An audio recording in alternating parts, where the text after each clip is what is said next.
Thank you, Mr. Chairman. You know, this is a sad day. As it's been talked about a number of times here on committee, we have guns that went to Mexico. At the same time, you had the Mexican officials so concerned about all of the weapons that were going to Mexico.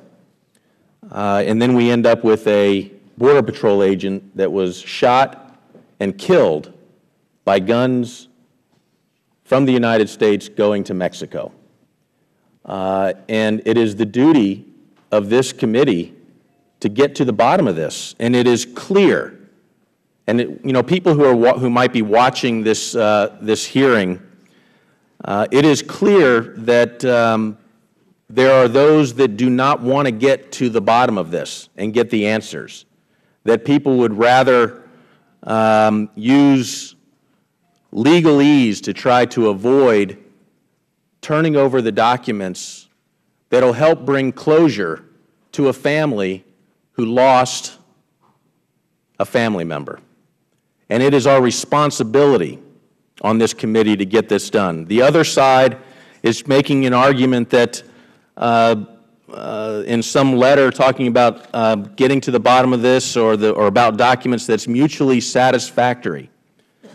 Well, you can't come to that conclusion when the other side doesn't want to turn over the information. If they wanted to turn over the documents, they would have done that by now. This committee would be, this hearing would look a lot different. It would be about what do we do in the future. It would be about reform, but instead we've got the Justice Department that continues to withhold this information. And if I could, Mr. Chairman, I know that this is a very narrow-scoped markup, but I want to point out that there are a lot of troubling signs in this case. We had the opportunity in Foreign Affairs on October 27, 2011 with Secretary Clinton. And just so everyone understands, under the Arms Export Control Act, the Justice Department is required to receive a written waiver from the State Department to account for their intent to cause arms to be exported across our borders and into Mexico. I asked Secretary Clinton on that day, did the State Department, and I'm quoting, I asked, did the State Department issue the Justice Department a license or a written waiver in order to allow for the transfer of thousands of weapons across the U.S.-Mexico border? Secretary Clinton's response was,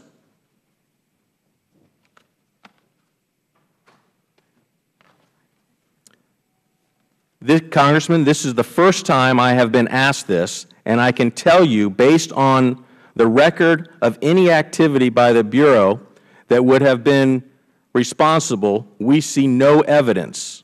But let me check. Secretary Clinton points out that in her department, they weren't asked for a waiver, a written waiver.